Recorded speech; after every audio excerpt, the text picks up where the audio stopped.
Bonjour à tous. Alors, cette vidéo pour répondre à un commentaire que j'ai eu, parce que je disais que la cigarette ne conduisait pas un enfant de Dieu en enfer, et aussi parce que je disais que le fait de commettre le péché, c'est pas ce qui conduit un enfant de Dieu en enfer, puisqu'on a un avocat auprès du Père et que les personnes peuvent se repentir. Et surtout, le Père est patient, miséricordieux, et qu'il est capable de justement être patient avec ce genre de personnes qui ont du mal à se débarrasser de leurs activités charnelles. Et du coup, j'ai eu un commentaire du style: bientôt tu diras que la masturbation n'est pas un péché. Et du coup, je vais répondre à la personne. Ce que je veux expliquer, d'abord, je m'étale pas sur ce qui est un péché, ce qui n'est pas un péché, mais je peux dire que si la personne pêche, il a un avocat auprès du Père, prêt à plaider pour lui, pour tout acte de péché, sauf pour le péché impardonnable, qui est simplement de refuser volontairement de ne plus être sauvé, et ainsi piétiner le sang qui a coulé, ce sang de la grâce qui a coulé du Christ. Et du coup, tout acte de péché quelconque est pardonné par le Père, en condition que la personne est repentante.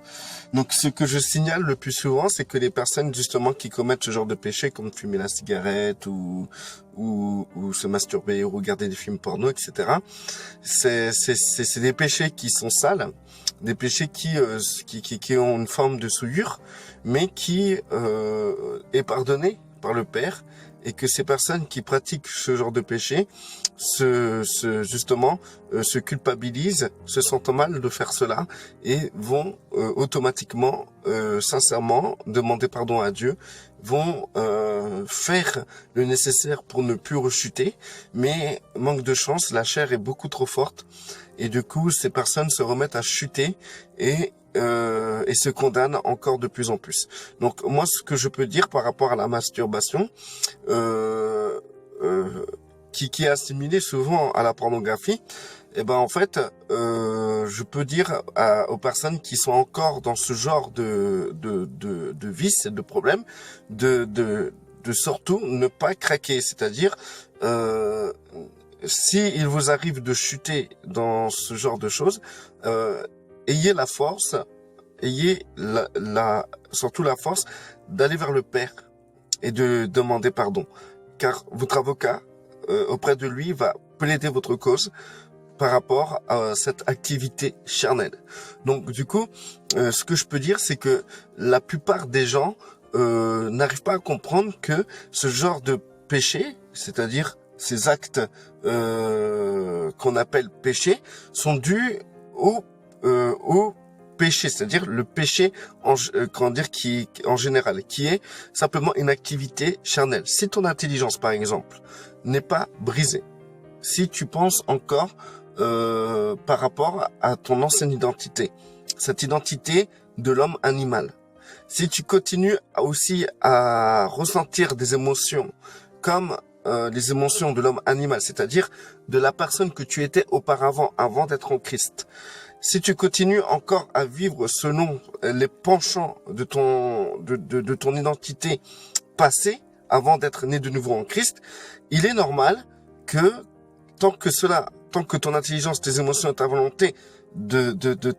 ton ancienne identité n'est pas brisée, eh ben, tu vas commettre des fruits qui viennent de l'arbre du péché, qui vient de cette source qui est le péché. Donc du coup, il n'est pas étonnant que dans notre démarche chrétienne, dans notre marche chrétienne, il n'est pas étonnant qu'il arrive que nous péchions, que nous produisons des fruits du péché, puisque le brisement ne se fait pas en un jour. Même toutes les personnes qui justement ont écrit ces commentaires de il faut se sanctifier, il faut ne plus pécher, il faut ne plus faire ça, etc. Ces gens qui d'apparence dans l'écriture à travers Facebook paraissent saintes, sans péché, sont aussi gorgés de péché. et commettent encore aujourd'hui le péché. Chaque jour, ils pêchent, ces gens-là, malgré qu'ils sont les premiers à dire qu'il ne faut pas pécher. Donc, du coup, le fait qu'on en arrive à cette position-là, c'est qu'il faut comprendre le développement de notre vie en Christ. Et il faut comprendre que le débordement de la vie qui est la vie du Christ demande du temps. Tant que la personne n'a pas ce débordement de vie, sera toujours confrontée à son identité animale, son identité qu'il a avant d'avoir accepté Christ. Parce que il faut comprendre que nous avons deux identités. Nous avons l'identité charnelle et l'identité spirituelle. Et donc du coup, tant que l'identité charnelle domine, soit c'est par les pensées, soit c'est par les émotions, soit par la volonté. Tant qu'il y a une partie de cette identité charnelle qui domine, la personne sera toujours confrontée à commettre des péchés. Cela ne veut pas dire qu'il n'est pas sauvé. Cela ne veut pas dire qu'il n'est pas né de nouveau. Cela ne veut pas dire qu'il n'a pas le Saint-Esprit en lui. Mais simplement, cela, il faut comprendre, avec l'expérience de chacun d'entre nous, nous pouvons réfléchir sur ça et comprendre que nous devons, cela met du temps. Cela met beaucoup de temps pour que nous puissions parvenir à cette transformation et à pouvoir marcher sur cette deuxième identité qui est l'identité spirituelle en Christ. Je connais très peu de frères et de sœurs qui arrivent à marcher intégralement dans cette deuxième identité qui est l'identité du Christ. Je connais énormément, et on va dire majoritairement, des frères et des sœurs qui marchent sur les deux identités. On peut les voir un jour spirituel et un autre jour charnel. C'est un peu cette tendance lunatique que nous pouvons trouver chez l'homme animal, c'est-à-dire chez la personne qui n'a pas cette deuxième identité spirituelle en Christ. C'est-à-dire que d'un coup, elle va être de bonne humeur, d'un coup, elle va être de mauvaise humeur. Et pour un oui, pour un non. Et donc, du coup, cette tendance, je dirais lunatique spirituelle, en Christ, eh ben, en fait, nous la trouvons chaque jour chez les frères et sœurs. Moi-même, j'en suis victime. Par exemple, je peux aujourd'hui, par exemple, être spirituel, marcher selon ma deuxième identité, et il suffit d'un événement ou quelque chose quelconque, quoi, en fait, hein, qui m'amènerait à ne plus marcher dans cette identité spirituelle en Christ, qui m'appartient, cette nouvelle créature que je suis, mais de rentrer dans cette marche charnelle. Parce que il y a quelque chose qui a fait que j'ai laissé ma chair se mettre en avant. Qui d'entre nous n'a pas, par exemple, été à l'église le dimanche, qui a été, où on rentre dans un état spirituel en Christ, car c'est facile de rentrer dans un état spirituel en Christ quand nous sommes au milieu de beaucoup de frères et de sœurs, parce que tous ces frères et ces sœurs dégagent dans l'ensemble une onction qui nous aide à faire taire notre chair et qui nous permet de nous développer et de marcher en Christ d'un commun accord. C'est pour ça que être avec des frères et des sœurs, surtout des frères et des sœurs qui ont cette capacité de pouvoir marcher en Christ, ben c'est quelque chose de puissant, puisque cela nous aide aussi à pouvoir garder le cap de cette marche en Christ. D'accord?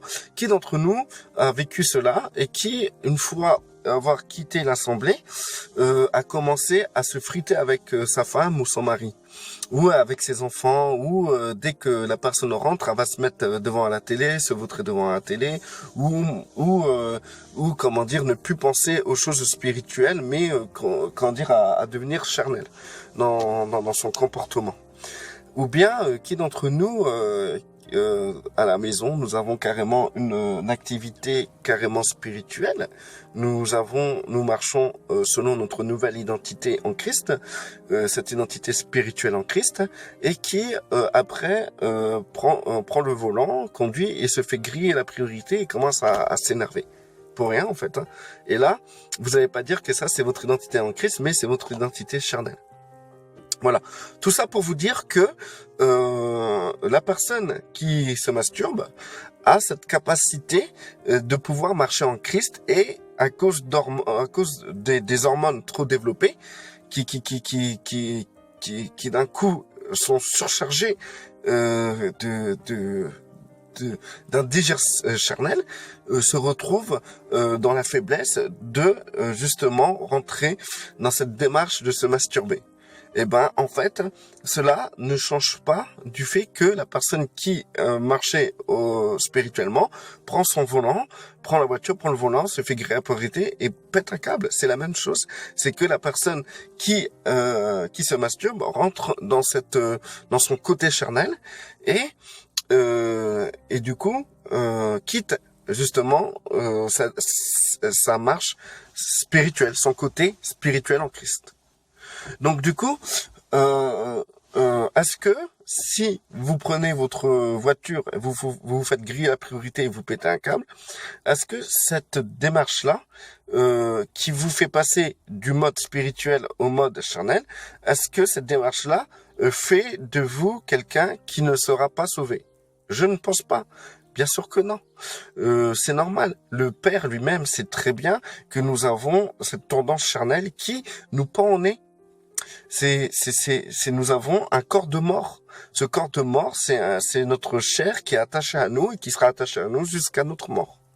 Jusqu'à temps que nous ayons notre corps glorifié lors de la résurrection.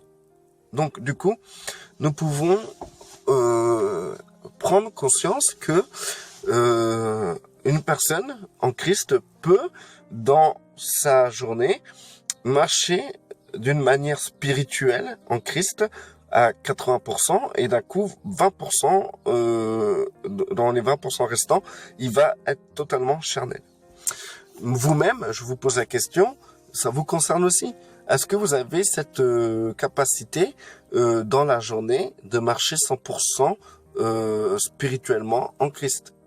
Non, c'est pas possible. Vous pouvez pas me dire ça. Il y a que Christ qui parvient à ce côté-là parce que il avait le corps semblable au péché, mais il n'était pas, il n'avait pas ce corps de chair, c'est-à-dire il n'était pas comment dire, il n'était pas totalement comme nous. Si vous voulez, Christ n'a jamais commis de péché. Vous-même, vous naissez d'un père et d'une mère charnelle, vous êtes déjà pécheur. Dès votre naissance, vous êtes déjà pécheur. C'est pour ça que je tiens à vous dire que il est normal, parfois, souvent, de chuter. Dans la Bible, il est écrit, justement, celui qui est debout prenne garde de ne pas chuter, et que si une personne chute, est-ce qu'elle ne se relève-t-elle pas? Donc, si vous chutez, pensez à vous relever. Maintenant, c'est pareil. Si il vous arrive de vous masturber, ou de craquer de regarder un film porno, ou de craquer de fumer une cigarette, ou de craquer de péter un câble dans votre voiture parce que quelqu'un vous grille la priorité, ou de craquer parce que en sortant de l'église, vous perdez votre côté spirituel en Christ, et que vous pétez un câble sur votre femme, ne vous lamentez pas, ne vous culpabilisez pas, mais surtout, n'oubliez pas une chose, retrouvez votre équilibre en revenant dans votre côté spirituel en Christ, tout en vous repentant de ce qui vous a dérouté. C'est-à-dire, en demandant pardon à Dieu, ça vous aide à retrouver une stabilité, et surtout en évitant de vous culpabiliser. Parce que la culpabilité vous amènera à faire pire et à demeurer dans votre côté charnel.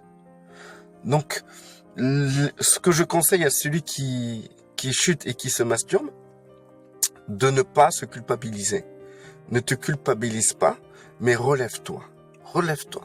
Ne pense pas au fait que peut-être tu vas rechuter demain ou après-demain. Chaque jour suffit sa peine. Aujourd'hui, tu as chuté. Relève-toi. Aujourd'hui, relève-toi.